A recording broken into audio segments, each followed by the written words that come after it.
we're going to talk about Odell Beckham Jr. Is that all right? Is that all right with you guys? I'm surprised I didn't talk about him sooner.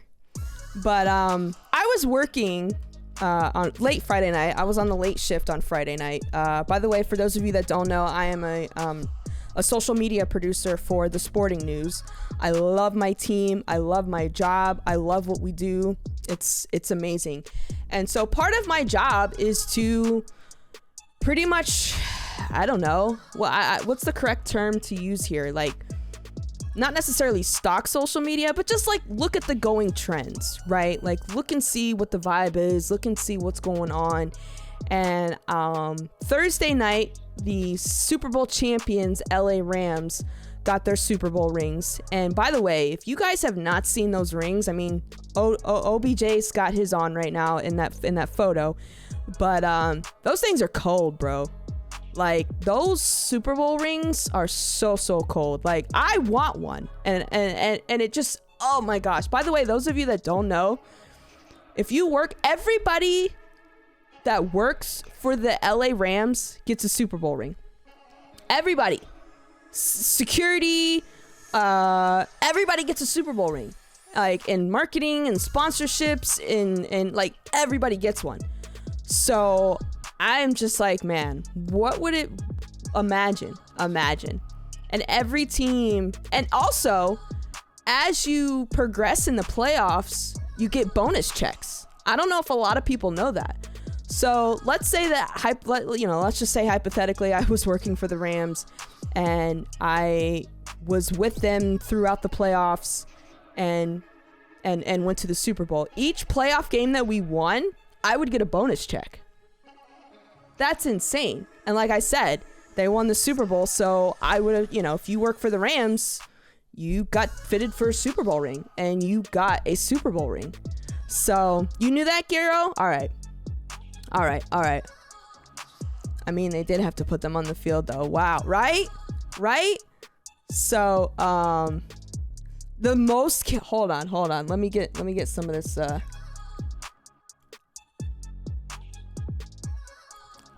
Giro said this is the most carrots that they've ever had in NFL history. That is insane to me.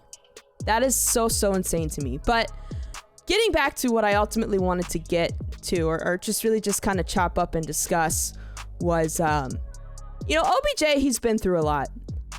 Say what you want about the guy. Obviously, he has... or maybe had, I'm assuming he doesn't participate in these type of extracurricular activities anymore since he's now a father. And I don't know if he's engaged to his baby mama or they actually did marry. What's going on, Joker? But he had some pretty interesting ways from what I had heard.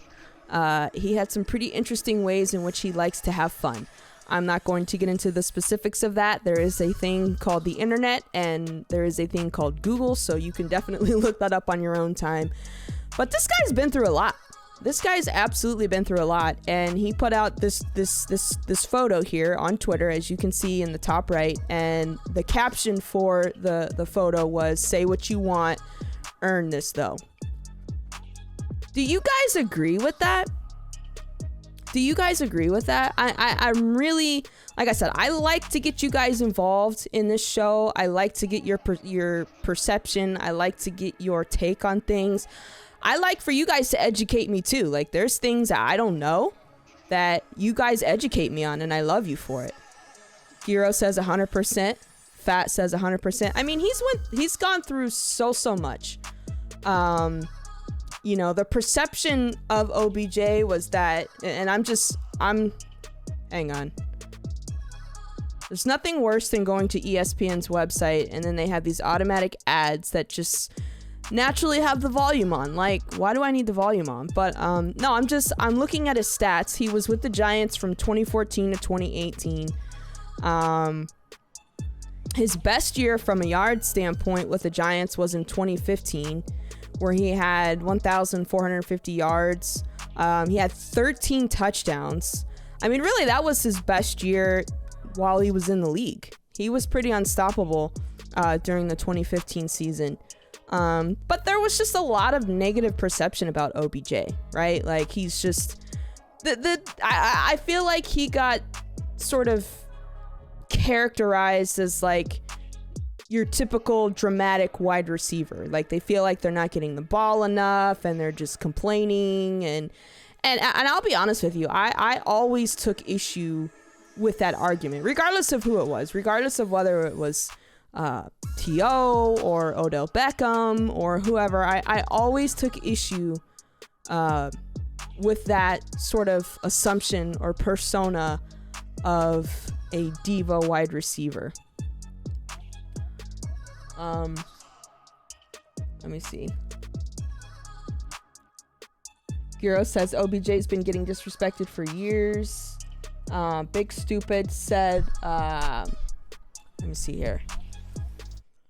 I mean, he played and contributed to their win, so why wouldn't it be deserved? Well, I'm not saying that it wouldn't be deserved. I'm just saying there's a lot of people that don't have a lot of nice things to say, or in the past just haven't had a lot of nice things to say about him. But going back to the point that I wanted to make, though, it just seems like there's different levels of interpretation when it comes to certain players' demeanors, right? Like I said, I always just took issue with this notion that he was a crybaby, he was a whiner, he wasn't easy to work with. But you know, when you have someone, and I just realized too, I completely forgot to put my tweet out for Talkin NFL. Hold on, guys. I'm so slacking. I told y'all I was tired. Let me put my tweet out really quick.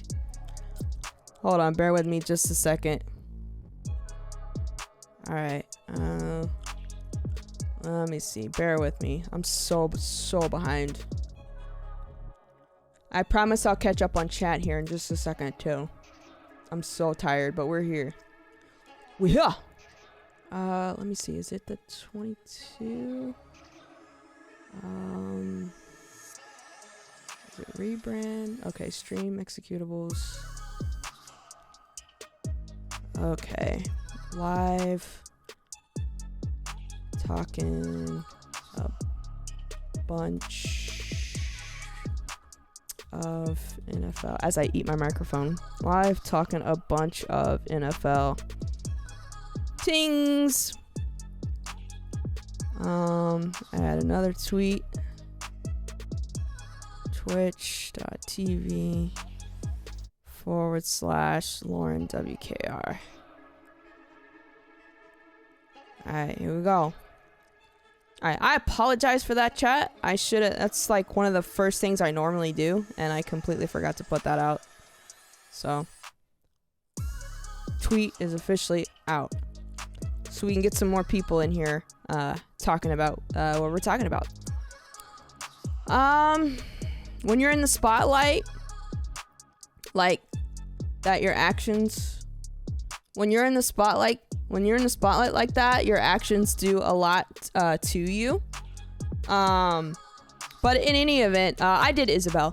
I just, when you take someone like Tom Brady, like when he is yelling at receivers or yelling at coaches, like that gets interpreted as, well, he's just a fiery guy. He's just really passionate about what he's doing. Like, I guess I just really want to know in this case, like, you see somewhat of the same behavior. So, like, why is what Tom Brady does considered passionate? And they say the same thing with Stephen A. And Stephen A. made Stephen A. Smith, there's a lot of people out there that do not care for Stephen A. Smith. But I don't see it. He made this point about himself. Like, if someone that were not Stephen A. Smith had the same demeanor, had the same approach to sports analysis the way that he does, they're considered passionate. They're considered someone that really, really likes what they do. Whereas Stephen A., on the other hand, is just considered loud, annoying, mainly loud. I think that's the word that I hear the most when I hear people talk about Stephen A. Because Tom is a winner. I mean, so is Odell Beckham. So you're saying that because Tom Brady's a winner, that gives him the right to actify? Thank you. There's no justifying the behavior. There really isn't. You know what I mean? No, Stephen A is indeed goofy. But so is Mad Dog. I don't know. I just don't like the whole, like, it's like you're basically seeing the same thing, but for whatever reason, one gets characterized different than the other. Hang on, I want to get this one in here.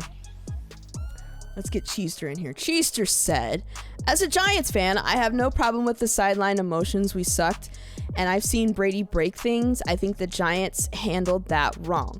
And that was going to be my next point. That was the next thing I wanted to get to. I feel like the Giants organization, I mean, and I'm looking at it from an outside perspective. You know, obviously, I'm not a Giants fan, and Giants fans will definitely have more perspective on this than I do, but it just seemed like they really tried to make it seem as if Odell Beckham was the problem. They really tried to make it seem like Odell Beckham was a problem, and they had to address that problem, and they had to get him out of there. That's really like just what it seemed like to me. And they damn sure were going to make sure that he wasn't going to go anywhere to compete. He wasn't going to go anywhere and flourish. Like, and Odell even said it himself. Like, they sent him, they being the Giants, sent him to Cleveland to die. They sent him to Cleveland to die. And when he got to Cleveland, I'm not sure if Jarvis Landry was already in Cleveland, or maybe he was. I think Jarvis Landry was already in Cleveland before Odell got there. But, you know, it seemed like the team had a lot of promise. It seemed like the team had a lot of promise, and like we were gonna see a championship team. At least just based on paper, you know, you would think that the Browns were gonna win it all, but that's totally not what happened. Odell got hurt. Mexaflip, thank you so much for that follow. Odell got hurt. And, you know, it was, you know, he made it known he wasn't happy. And so they shipped him off to the Los Angeles Rams, where he ended up winning. There's a lot of emotion when it comes to competitions. It's not because Tom Brady's a winner. We don't have to go that deep. Winners have certain set of standards. If Brady were in Dallas 2 years, he'd be demanding a trade. Okay. I agree, the Giants never came to his defense, and I don't think they wanted to. If Tom didn't win as much and he did the same thing, I feel like he wouldn't get the same pass. But you're right, doesn't justify. A lot of teams struggle with embracing their players. Yeah, exactly. Same thing happened in Cleveland. People think OBJ was the problem, but guess what? It wasn't OBJ as the problem. And their personalities. The Browns and Giants, two of the worst organizations. Yikes. I'm not high, and I'll be honest, I'm not high on the Giants this year. I think it's going to be, and maybe I'll make this subject matter for the next show, but like who we think the division winners are going to be. And it's always tough for me to answer for the AFC West and I would say the AFC East. I think those are my two biggest divisions that it's very, very difficult for me to answer that question. But as far as the NFC East goes, like I feel like it's going to be a tie between the Dallas Cowboys and the Eagles. In fact, someone actually laughed at me as far as the Eagles potentially going to the Super Bowl. If Jalen Hurts can play good and decent and consistent, I think they're going to be a team that you need to pay attention to. But I do have the Eagles and the Cowboys shooting, it's a 1 and 2 between those two. I think no matter what, the Washington Commanders are going to be a 3. I could be wrong though, but one thing is for sure, I do have the Giants being last in that division. Like, period, point blank, case closed. I know that they have a new coach. I think they have a new GM as well, but I'm not high on the Giants on anything right now. I'm not high on Daniel Jones. I think they're going to be dead last. So I would agree with you. Like, there's some serious changes that need to happen with the Giants.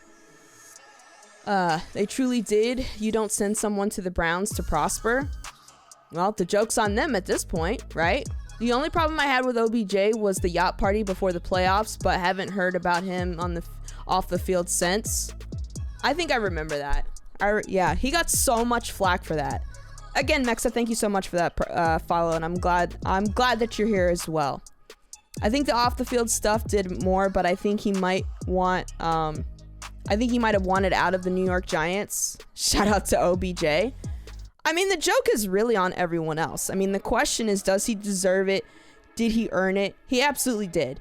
And if we're being completely honest, had he not got hurt in the Super Bowl, I really think that he would have gotten most valuable player. I really do. I mean, he was practically their entire offense. If we're really, really thinking about it, I feel like he was practically their entire offense. OBJ deserves that ring after everything he's gone through. If it was with the Giants and the Browns, I think I'd suffer long enough too. Yeah, for sure. I blame Eli for it. The man wanted it. Gray, but that's the thing. For those of you that don't know, Gray cannot stand Eli Manning. So if you hear him or see him in the chats have any type of blame or any type of hate or any type of shade to Eli Manning, it's because he doesn't like Eli Manning. But that's okay. Hold on, let me get this one in here. Let me get what Smee said.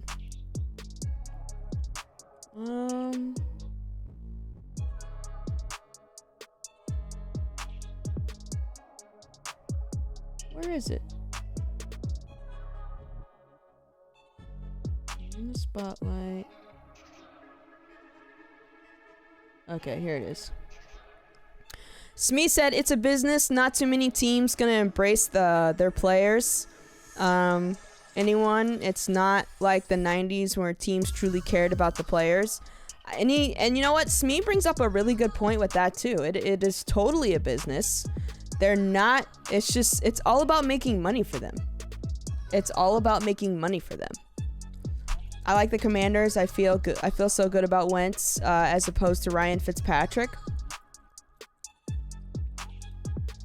I'm high on the Giants losing a lot. Same. I really am. He scored, didn't he? Who are we talking about here, Mad? You should embrace your new players. Tyrod might take over New York early. I wouldn't count them out. With Tyrod? Are you kidding me? Tyrod Taylor? Gosh, that's another conversation in itself. But I don't know about Tyrod there. But we'll get ready to wrap up OBJ here. But I just, I saw that tweet. I saw that tweet on Twitter Friday night. And hey Roy, what's good? How are you? I saw that tweet on Twitter, and you know what? All I can say is job well done to OBJ. You want to talk about a guy? It's great. Just keep it moving, Lauren. It's great. You want to talk about a guy that's really been through a lot. They really, I think we can all agree he was sent to Cleveland to just end his career there and not prosper. And I don't know where things presently stand with OBJ and the Rams as far as a contract extension. He seems to still be very, very much involved with the team. Obviously he got his ring. Also, he, I believe, crashed Sean McVay's wedding. So I feel like, I hope they work it out. I hope they work it out, and I really, really want to see what more OBJ can be as an NFL receiver. I really, really do. much like every Super Bowl team that wins that particular year, they want to run it back. And I know that the Rams are chomping at the bit to run it back. Whether or not they'll be able to do it, I don't know. But that's the high that they're on right now. And we'll see. We will absolutely see if they can do it.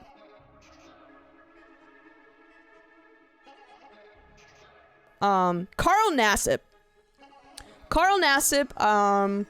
I believe... Hold on, let me find... So he's jobless right now, chat.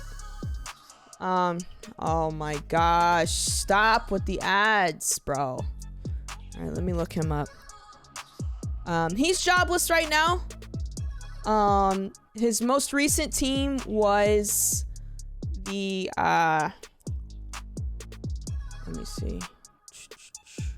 Why can't I find stats on him? His most recent job was with the Raiders. That's where I feel like he flourished in terms of his play.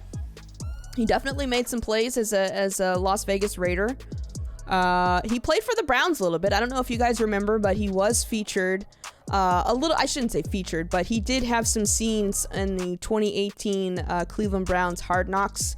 And where did he play? I forgot where he played after that. You gotta hit the sub. Oh please, I ain't doing that. Hold on, let me go to NFL.com's website. But as you all know, he did come out as gay last year, and we're moving into, or we're trying to move into a more progressive, a more open, a more open world, right? Like at the end of the day, regardless of what people choose to do with their gender, what they choose to do sexually and their sexuality, they're still a person. They're still a human, right? They're still a human. They're still, in my opinion, still a child of God. They're just like me and you. They just have different preferences in what they choose to do in life. And so the news kind of came out about Carl. It's almost as if he's having some... I do think that there is some validity to the fact that teams are not giving him another opportunity because of the fact that he's gay. We did see this also with, Michael Sam. He was given an opportunity with at the time St. Louis Rams. I don't know. I think overall, and I could be wrong here, I don't think Michael Sams was that great of an NFL player. I mean, obviously, where did he go to college? Was it Iowa? I think he balled out at Iowa. I forget what it is. I forget where he went, but Missouri. All right, that's right, Missouri. Their colors are the same, so I just get them confused all the time. I just didn't think he was that great of an NFL player. And, at that time, the league was still trying to be progressive, but wasn't entirely there just yet. But I don't know. I mean, what do you guys think about this? I think, hold on, let me get the,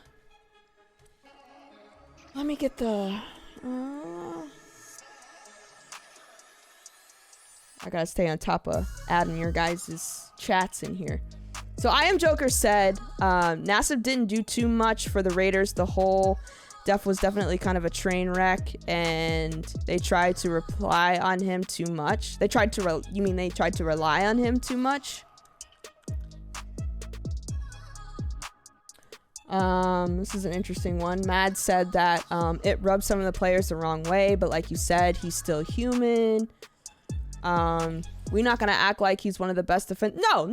We're not gonna. That's not what I'm saying. That's not what I'm insinuating. I still think he's a good football player. He did make some plays. But you have to wonder if that stigmatism is there. He later then said, I think he's said that the reason that he came out was for children.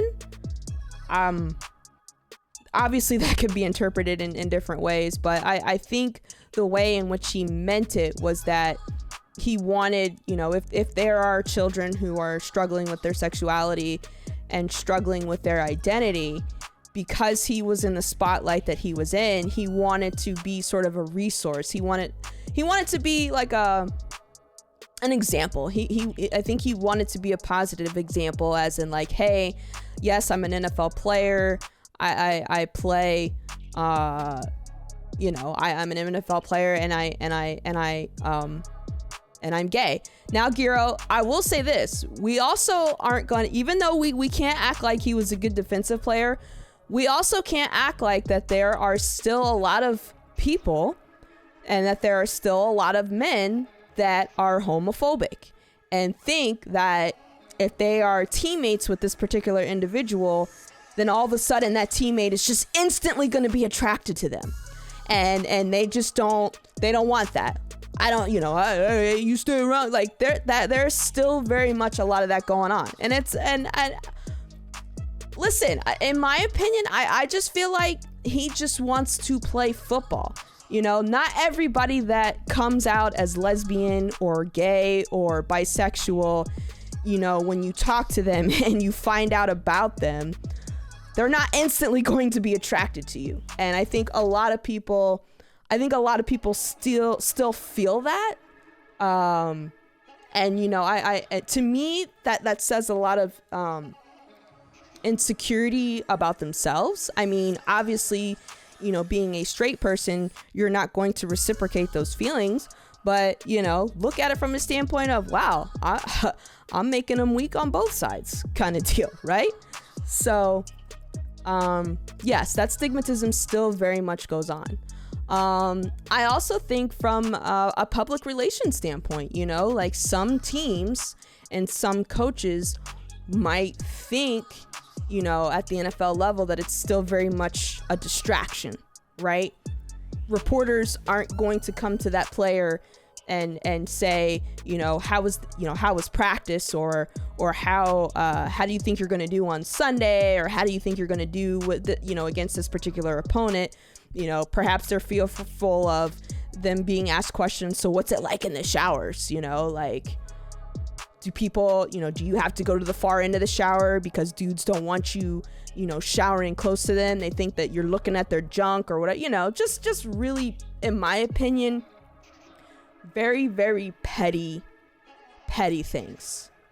Homophobes assume they like them. That is false.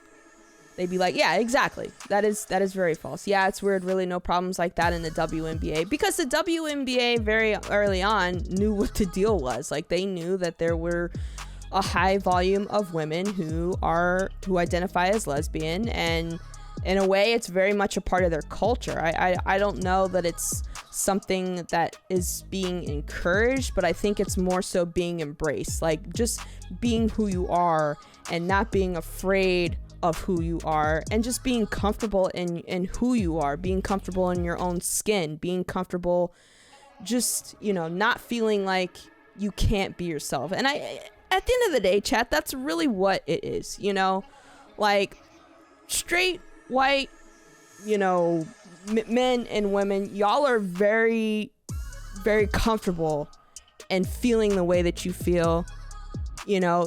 People on the other side, they just want to have that same feeling. And again, that doesn't necessarily mean that because someone identifies as lesbian or gay or whatever, that they're automatically going to be attracted to you. Also, women being gay is more socially accepted than men being gay. It's the men factor a lot of guys with egos. Yeah, agreed. At the end of the day, you want the best players on your team. I would agree with that 100%. I would agree with that. But it just, I don't know. I mean, if you guys could compare the caliber player of Carl Nassib, who would that be? You know what I mean?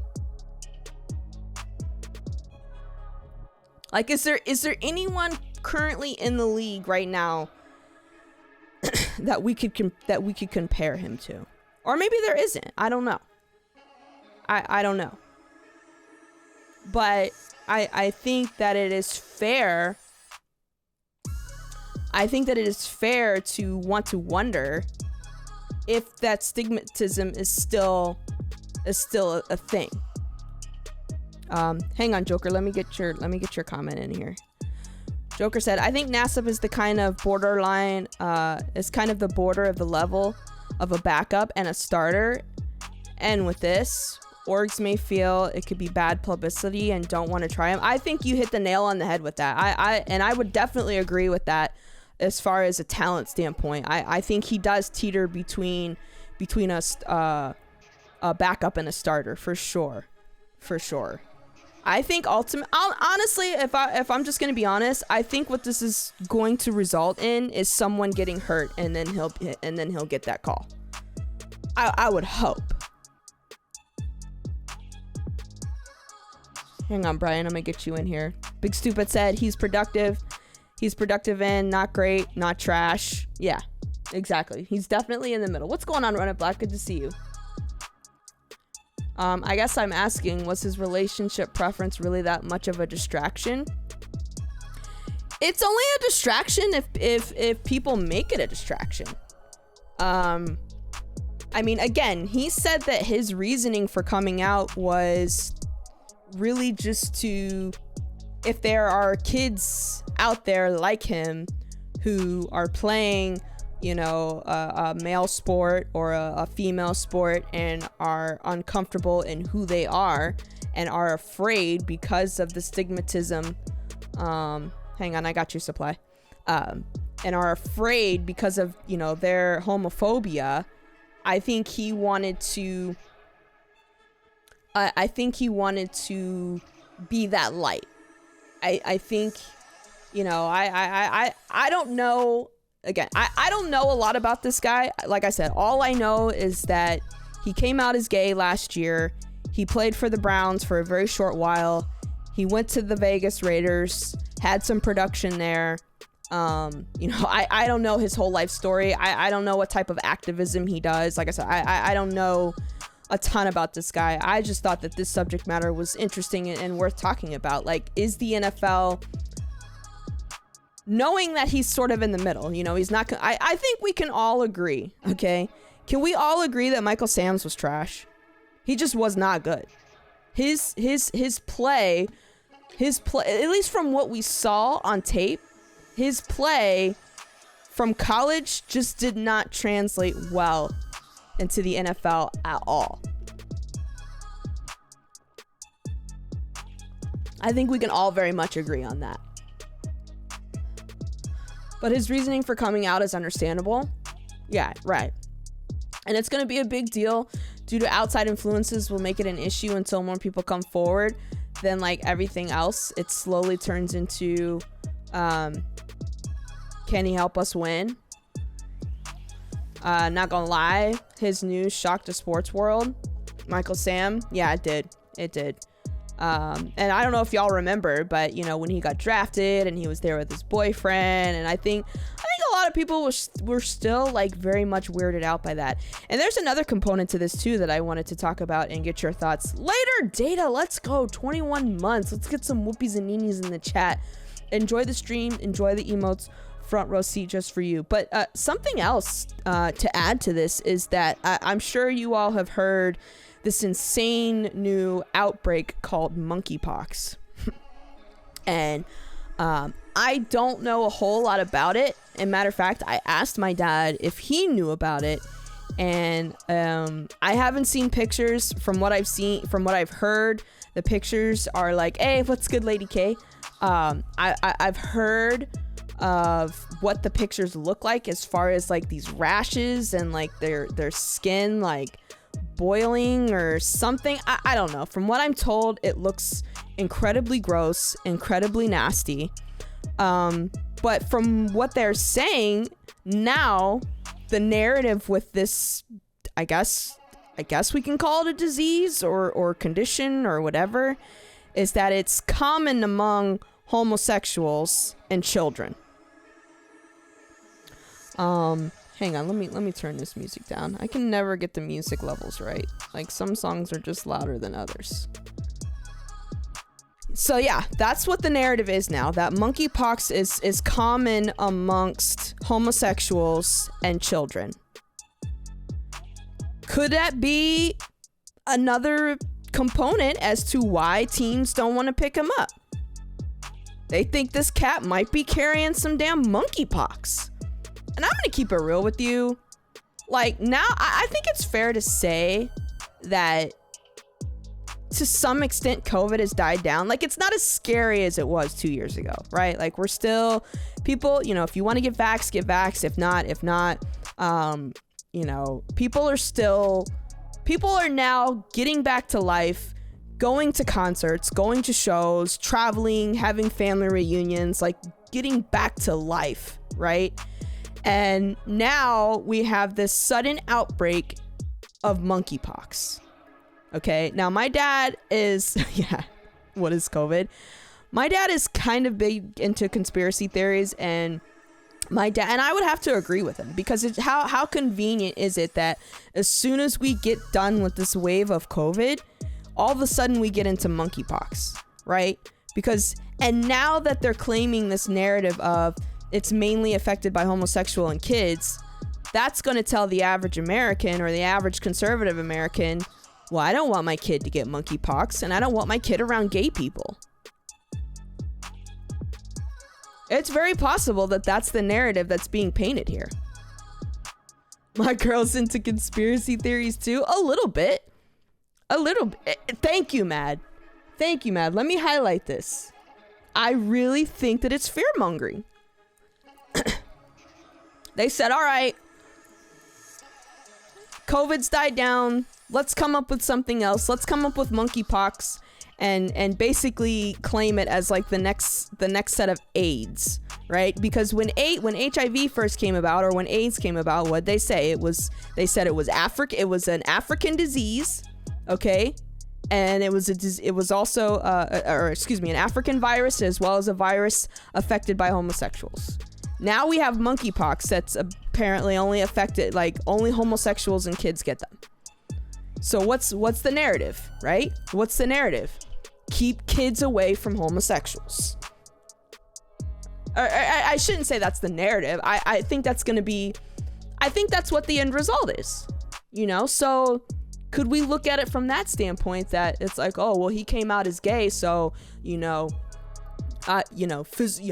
NFL football, it's a physical sport. I don't want to get monkeypox.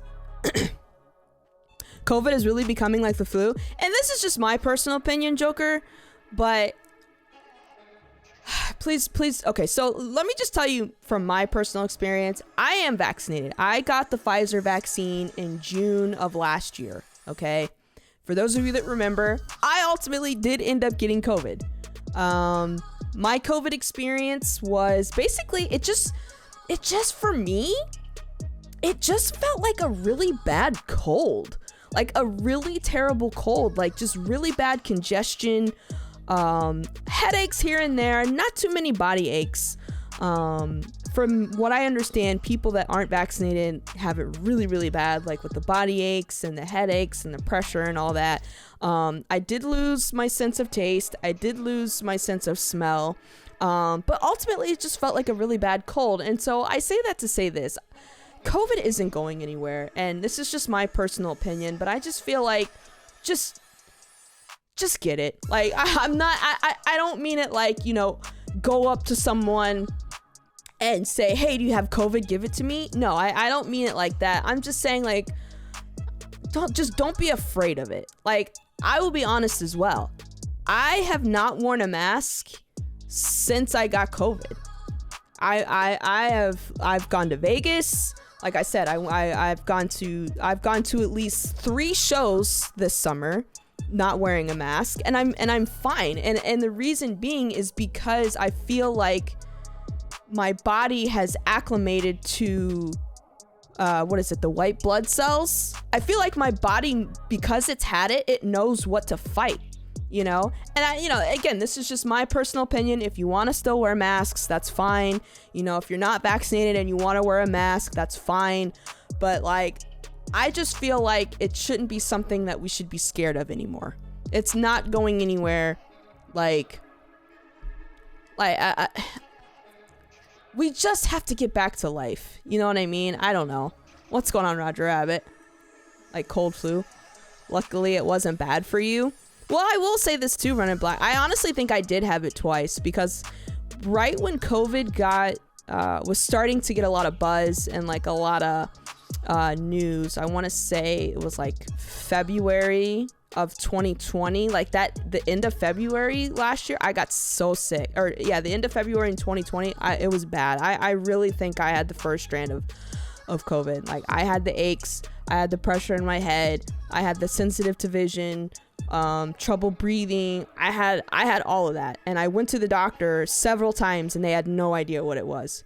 Matter of fact, I think they said one of the doctors said I had bronchitis, and it totally was not bronchitis. I'm convinced that it was not bronchitis. So truthfully speaking, I think I've had COVID twice. You know, the first wave was in January of 2020, probably. The 50 weight loss was goated though, because you can't taste nothing. Like at that point, like, and that's what my situation was. You know, when I got it in December, like I was literally eating like turkey slices and crackers just to put something in my system because I had no appetite at all. No appetite. I slept a lot that week. Yeah, I did sleep a lot. Roy, I know you had it super bad. I do remember that situation where you had it last September, and yeah, it almost killed you. And like I said, my dad is not vaxxed, and he did get it around the same time that I got it. Matter of fact, I think he had it first, and then it just kind of trickled to the rest of my family. But my dad it was really, really, and I was literally like not necessarily fighting him, but I had to like continue to remind him to stay on the fluids. Like I was literally replacing his cup of water like every few hours, and I'm just like, you've got to get these fluids in you. The fluids is what's going to get you through this for sure. Like you have to stay on the fluids, period, point blank. But again, I thought that this particular subject matter with Carl was interesting. There's just so many different factors that could possibly be going on here.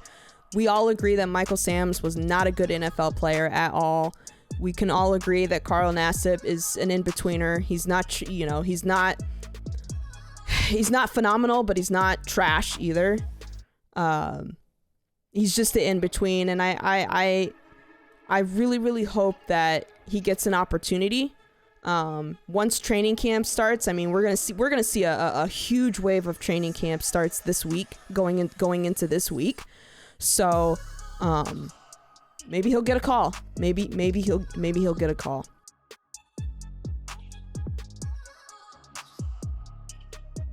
So, I feel like it started with the Bengals, right?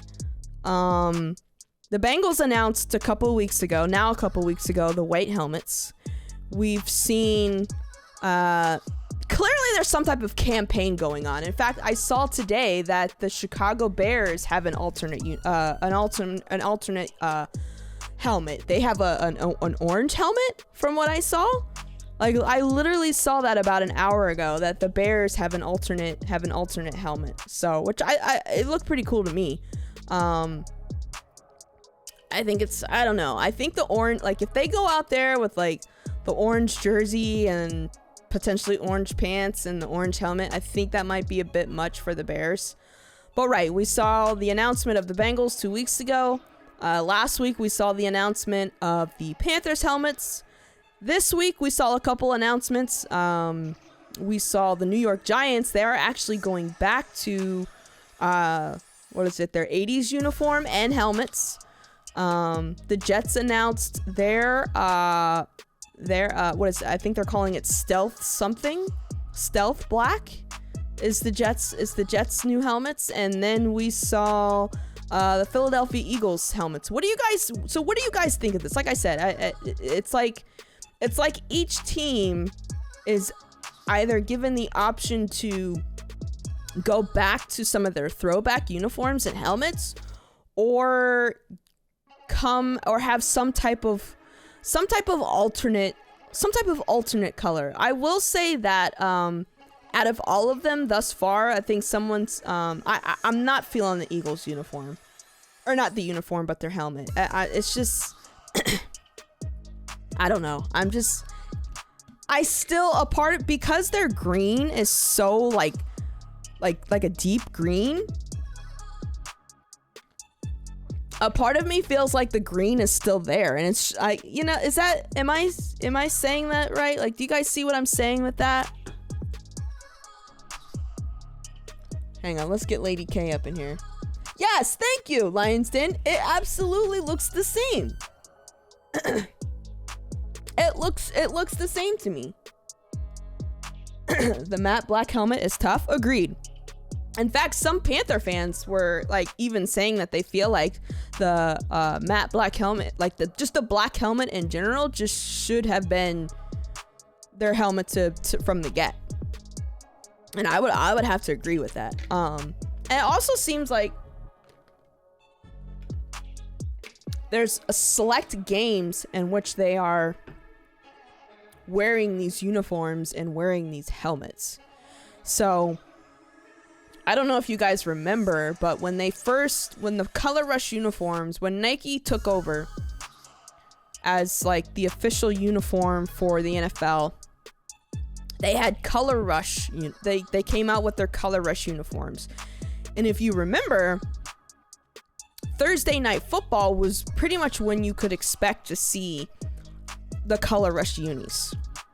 They haven't really been doing that too much anymore. Like now on Thursday Night Football, either, some teams will wear them or, some teams, for the most part, it just seems like teams don't. It just seems like they just come out there in their regular uniforms and play the game. But when they, when Color Rush first was a big thing, you could expect to see the teams wearing their Color Rush uniforms specifically on Thursday night. I digged it too. I dug it, I should say. I liked it as well. I really liked, just because you knew what you were gonna get. Like, you knew what to expect. We need our yellow helmets back. Assuming you're a Steelers fan and you're talking about the Steelers, I was thinking about that earlier today, as far as like, I feel like our yellow, like the yellow choice that they use is just too faded. Does that make sense? Like, I feel like the yellow needs to be like a deeper yellow, like the yellow that they use in our Color Rush uniforms, like with the black jerseys and like that grade of yellow that they use. Like, I feel like it should be like that. I feel like it should be like a hot yellow, not a neon yellow, obviously, because that's completely different. All right, I'm leaving it alone. No, Giro, I want you to talk about it. Except those ugly ass Bumblebee uniforms. Hey, relax, Isabel. Don't make me get started on the Bengals marketing department, which they just completely fumbled the ball with their announcement. Okay, you want to talk about teams that did it right? The Panthers did it right. Hang on a second, chat. I get these weird tickles in my throat at the absolute worst times. The Panthers did it right. The Jets did it right. And the Giants did it right. And the reason I say those three teams did it right, chat, was because they had everything ready to go. As soon as they came out with the announcements, when you went to their website, they had a photos ready to go. They had their hype video ready to go.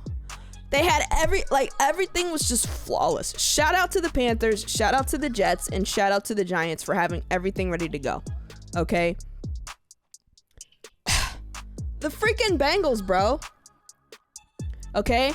First off, when they announced it on Twitter, their video wouldn't even play.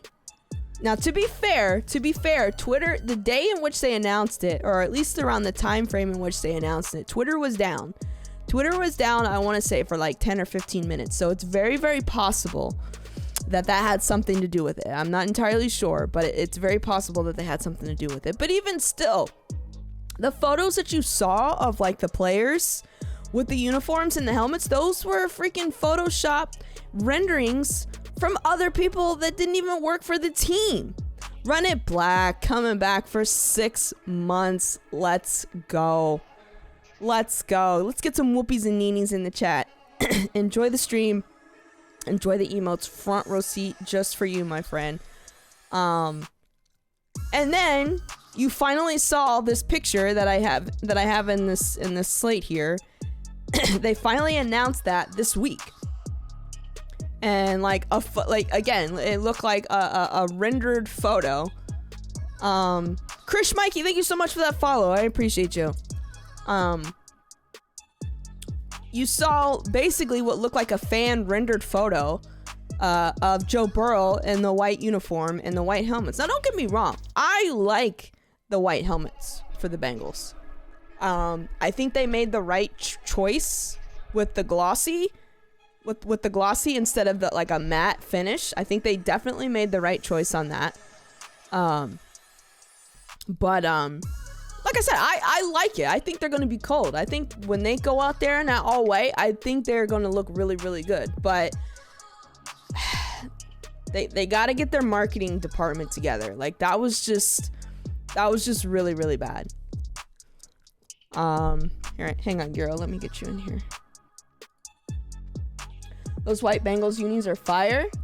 Reminds me of Miami Heat's white hot unis. Yup. Lauren gonna slander the Bengals by any means. Love to see it. I'm just calling it like it is. Like I said, I actually like their helmets. I do. I like their helmets. When they're not playing, I swear, if they roll out in those all whites for the Steelers game that week 1, I'm gonna be pissed. I'm gonna be pissed. Is Lauren saying that the Bengals helmet shut down Twitter? Not exactly. Not exactly.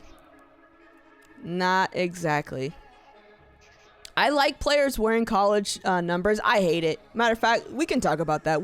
How do you guys feel about the NFL now allowing players to wear their old college uniforms? I hate it. I hate it. I think that they should change it back. I feel like college uniforms are college uniforms. College numbers are college numbers.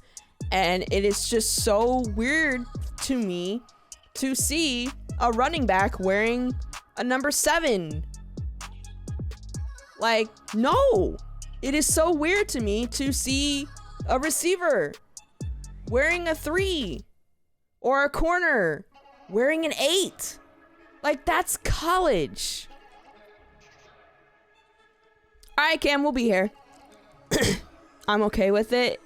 Just something I had to get used to Well, I also have the consumer in mind too.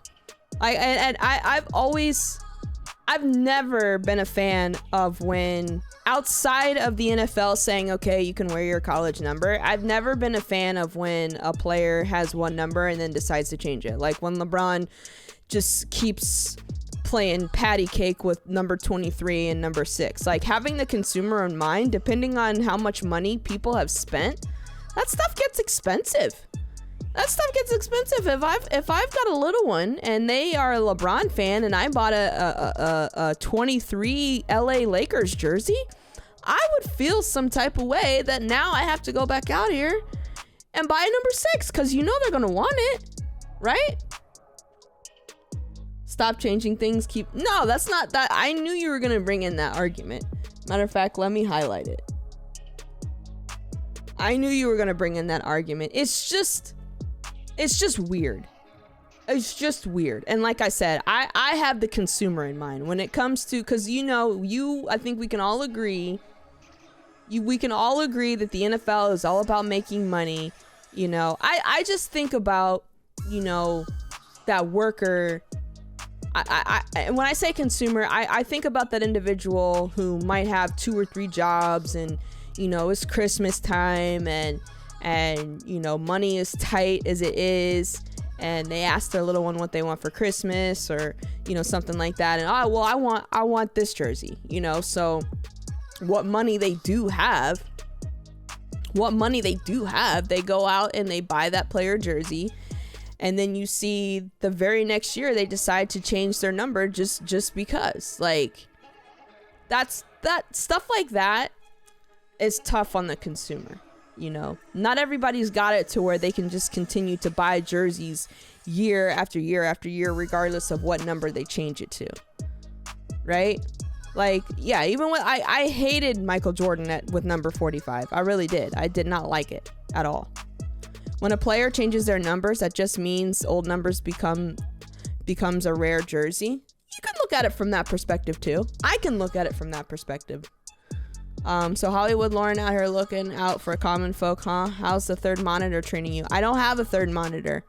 I had never sent it in, and I don't even know if I can still send it in. I am working with a 2-monitor setup. This is the gaming monitor, and this is the secondary monitor, in which I have OBS and all my other crap over here to my left. I don't know what you're talking about. I'm always for the fans. I'm always for the consumer. Get the freak out of here. How many times have you heard me on All In? By the way, season 2 is coming, chat. Season 2 of All In is coming. Super stoked about that. Gotta get with shop and figure out when we want to start. I'm thinking we start maybe before week 1. That way we have time to get everything together. But I have said on so many occasions how I am for the fan and I am for the consumer. Kobe 8 jersey was cold. That is true. That is true. Hold on. What's supply say? The throwback blue, baby blue 8. Nice. You should be able to turn your old jersey in to get updated with the new number. Yeah, but you know, depending on where you got it, like, they're not for that. I mean, they're just about making money. They're just about making money, and the idea of them doing that, for them, they're losing money in some regard. You know what I mean? Remember Chase number 1? Interesting point here. I did not know this. B Park says Jordan paid fines to wear his 23 in the playoffs that year. Cause he should have had his mind made up, honestly. But it just, going back to the helmets, it seems like one thing I've noticed is like we're just seeing a wave of black helmets. I think the Panthers helmets looks cold. I like the Jets helmet. I'm not a fan of the Eagles black helmet at all. The white helmet for the Bengals I like. Also, how could I forget the Dallas Cowboys? It's not really a new helmet, but they're going back to their, what is it? Like I think it's their 1974 helmet or something like that. He did because it was already in the ceiling. No, the league wouldn't let him wear 24. Interesting. Oh, they wouldn't let him wear 23. I didn't even know that. Air Max does it for NBA jerseys. We'll replace it for free within the 90-day purchase. Okay, so what if they decide to change their number outside of that 90-day? That's where you're screwed. The luxuries of being the face of the league. But yeah, the Cowboys, they're going, it's the Cowboys have they announced their all white helmet with just like the Navy star on it. So they'll be wearing those. It'll be interesting to see if there's any more announcements with jerseys and primarily helmets. Like I said, the Bears announced their all orange helmet today. So I don't know exactly which games they're going to be wearing those, but you know, it clearly there's some type of campaign going on right now with the league, with uniforms and helmets. And what, you know, they couldn't have picked a better time to do it, like right before training camp, to get everybody excited and talking about their teams. You know, why not? Why not?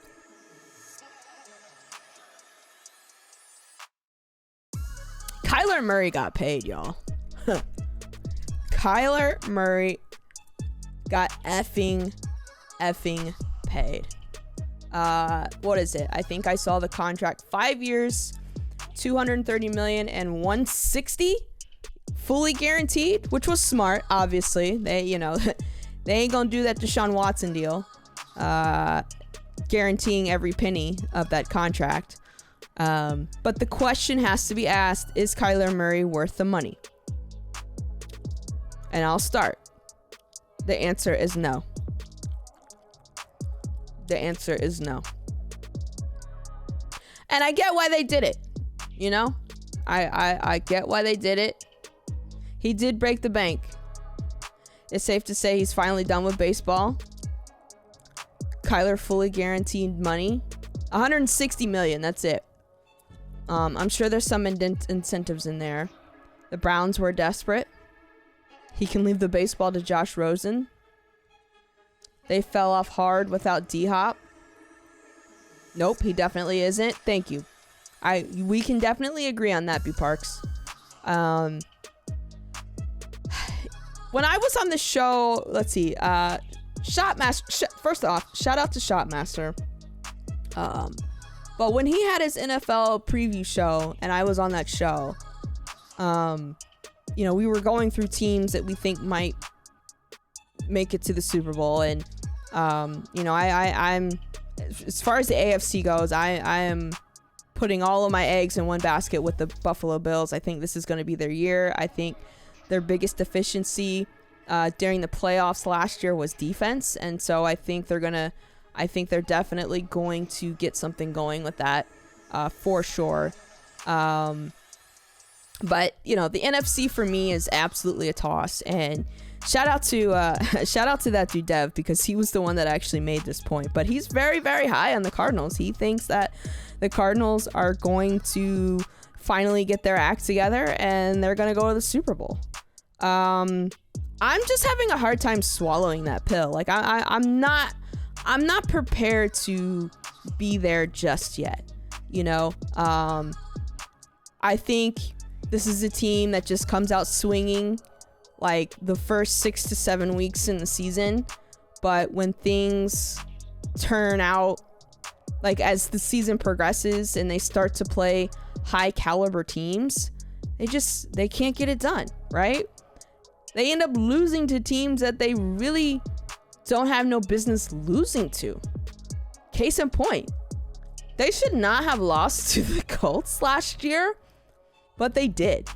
And we are going to bring the Lamar component into this too, because right now, Lamar is steady looking back on these deals, and he's saying to himself, whoa. I mean, if anything, this whole situation with these deals are just totally playing into Lamar's hands. Like, totally playing into it. Niners about to trade Jimmy G and go with Lance. They about to decline. You think they're going to decline? We can bring that up at some point. Do you see how Hollywood Brown is doing better than he was in Baltimore? I think he'll make some plays. I do think he'll make some plays. Hold on, Big Stupid. Let me get you in here. Let me get you.